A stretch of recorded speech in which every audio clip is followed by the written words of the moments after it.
trust yourself. Trust yourself. Trust what you're thinking. Trust what you're doing.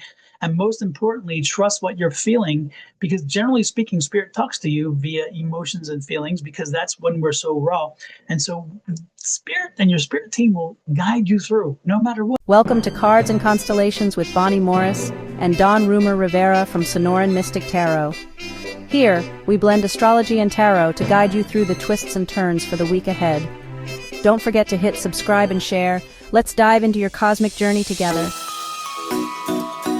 Hello. The moon this week on Friday, the 1st, August 1st, we have the first quarter in Scorpio at 27 degrees 33 minutes. Now remember, during the first quarter, we do all the work on whatever project you've chosen. And to find that out, we step back and find the new moon in Scorpio. That occurred on November 1st, 2024 at 9 degrees 34 minutes of Scorpio. So check, where do you write your intentions down? I hope you did. That will tell you what you're working on right now. Then we have to move forward and find the full moon in Scorpio. That occurs on May 1st of 2026 at 11 degrees 20 minutes of Scorpio. That's when everything becomes lit up. You can see the whole project, and if it's not exactly what you want, you tweak it. And then we pivot and start to turn away. We have to look for the last quarter moon now in Scorpio. It happens on January 29th, 2027 at 9 degrees 7 minutes of Scorpio. And that's where we celebrate our success and turn away, allow the project to move on by itself, and we wait for another new moon. Now, in the void, of course, we're going to take a look on July 28th. The void, of course, begins at 5:56 p.m., and that is Mountain Standard Time, Phoenix time, at 27 degrees 32 minutes of Virgo. It ends that day at 10:43 p.m., and that's when it enters into the sign of Libra. Then again on the 29th at 8:58 p.m., the void begins at 11 degrees of Libra. It ends on the 31st. Now, remember that. That's a long void, okay? It ends on the 31st at 10:25 a.m., and that's when it enters into Scorpio. I'll pause here and remind you, during a void, you never start a project because it likely will have to be redone. So unless you like practice, be careful. Finish up projects, fold the laundry, do the dishes, whatever it is that you can do, but don't start anything new. Okay, so we still have 5 planets in retrograde. But first, let's go to August 2nd. We have the last void at 6:06 p.m., 27 degrees 33 minutes of Scorpio. It ends that night at 11 p.m. when it enters into Sagittarius. Again, we still have 5 planets in retrograde. Pluto's in Aquarius. Both Saturn and Neptune are still dancing in Aries and Pisces, and Mercury in Leo. Now, we also just started with Chiron in retrograde in the sign of Aries. So, Miss Bonnie, if I hear right, it sounds like this week, no matter what sign you have, it's going to be a complicated week. Something's happening. Can you help me understand that? Sure. This week, we start out the week, I think it starts on Tuesday. We see a kite formation. Now, a kite formation is a specific pattern formed by a grand trine, a big triangle, 3 planets. It's harmonious, it's good energy, but there's also an opposition, the point of the head of the kite to the tail. That's a tug of war. That's where things get sticky. The opposition is also linked to the other 2 planets in the grand trine. So it creates this kite shape when you look at the chart. At the end of the week, it gets even more complicated. We have 2 kites, and they're pulling us in 2 different directions. I don't want it. I don't want it. There's And then you also, have you have these long voids that have been yeah, growing longer and longer. And you, like you said before, exactly. about 2 weeks ago, we had one of the longest voids you've seen. And this week, once It's again, even we have an exceptionally long void. Yep, absolutely. And of course, there are also a lot of squares. Now, squares in a chart means that you have to act on something. If you don't, things are going to get real sticky. So, yeah, it is a real complicated week for everyone. Oh my gosh. Then I guess we better get into the individual reading and see how this coordinates with the next sign up. Okay, Taurus, your planet is Venus and it's in a square with the moon. A square is a challenging aspect between two planets that are 90 degrees apart. It creates tension and conflict as the planets' energies clash. They compete for expression. Squares are considered hard aspects, but they represent opportunities for growth and development. They do force you to confront or overcome something. It can suggest some inner confusion about how to meet your emotional needs or express affection. You may have longed for love for quite a while, but you second guess your own feelings and maybe even struggle with romantic choices. The result of all of that, you might find yourself in competitive or unbalanced relationships. Using self-love and self-care, you may learn what truly brings you emotional fulfillment and how to ask for it. Venus is also in a square with Saturn, bringing early lessons around emotional boundaries and trust. I would imagine you approach love with caution, and that would be influenced by past disappointments or, of course, fear of rejection. You may prioritize security over emotional expression. Again, working with self-care, time, and healing, you can learn to soften those defenses and open up to a more joyful and reciprocal connection. And Venus is also in a square with Neptune. This creates a longing for the perfect love that can be confusing, or you might idealize a relationship dynamics. You may be highly imaginative, sensitive, and creative, but you might need to stay mindful of distinguishing fantasy from reality. When it comes to matters of the heart, you find deep emotional expression through creativity and gentle self-awareness. It can bring great beauty and empathy.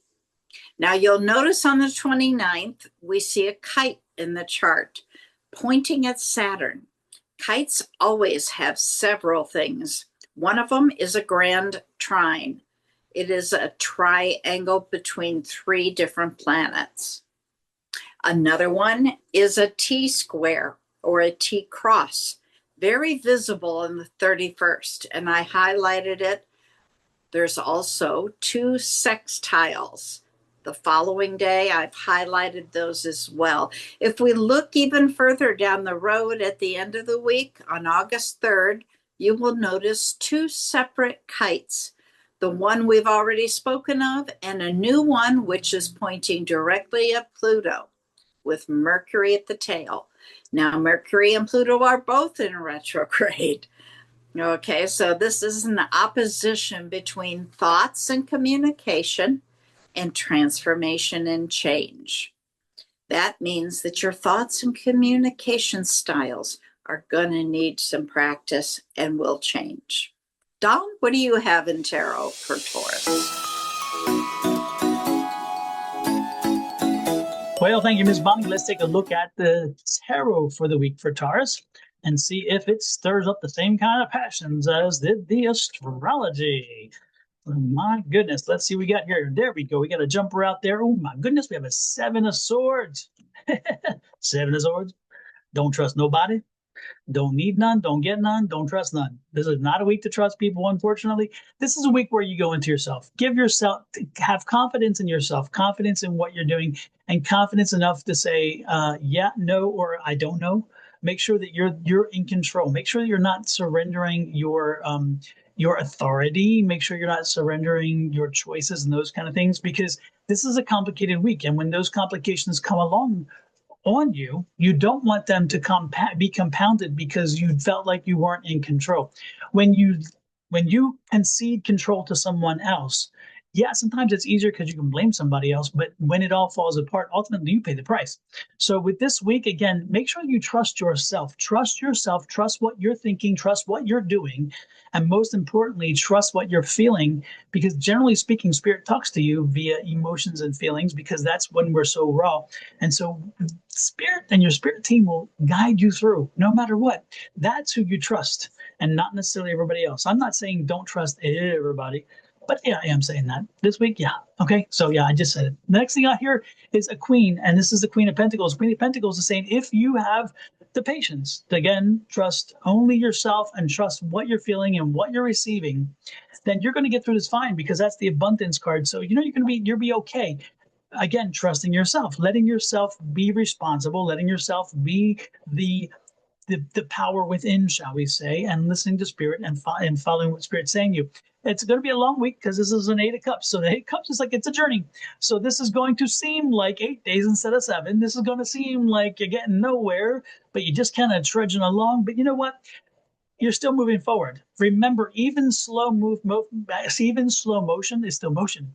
And the last thing you want to do is not move. You don't want to get stuck in the old kind of, in the mud. So keep moving forward, keep pressing forward. And then ultimately, it's interesting, by the week's end, you're going to be given an option. There's going to be a choice.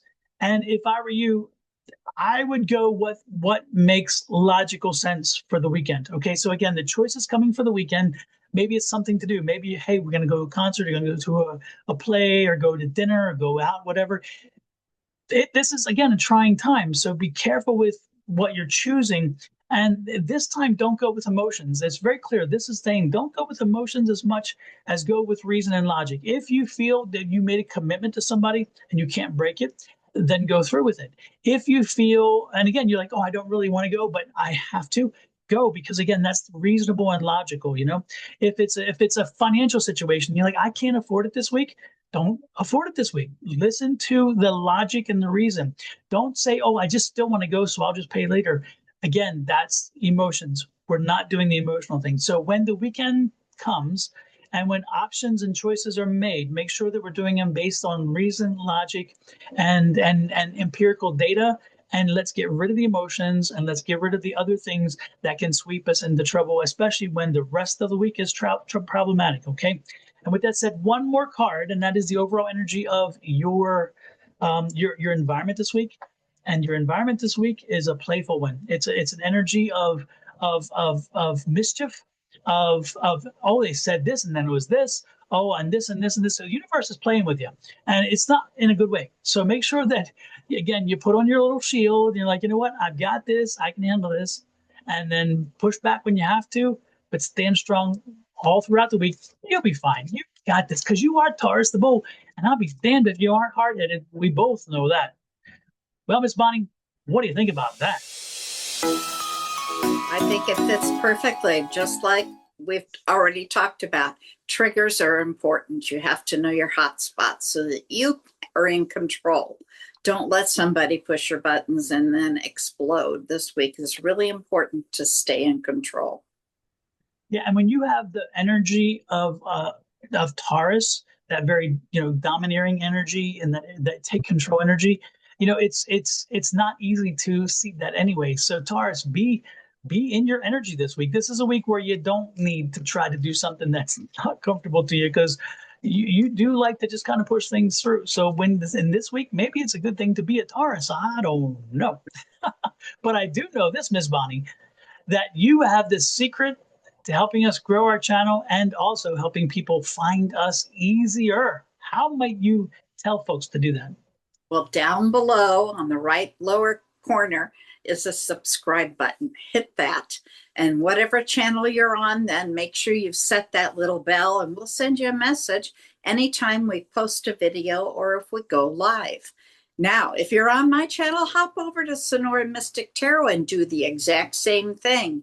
Hit subscribe You might even hit the share button and push us out to somebody else. You never know who needs to hear these messages. And don't forget to go to our new channel, Cards and Constellations. Please hit the subscribe. Help us grow that channel. That's the one you want to share out. Absolutely. And hit the like buttons. We take those as well. And should you want to leave a comment, should you be compelled to leave a comment, or even just want to say, hey guys, we appreciate that, please do so too. We do respond to each and every comment. We're not one of those folks online that ignore them. We appreciate them. And if you'd like a private reading, reach out to Ms. Bonnie or myself, looking at the description left in the video, and you will find how you can reach us individually should you like a private reading. With that said, we're out of here. Love, light, and blessings from Miss Bonnie and her family, me and my family, to you and to yours. Until next week, have a great one.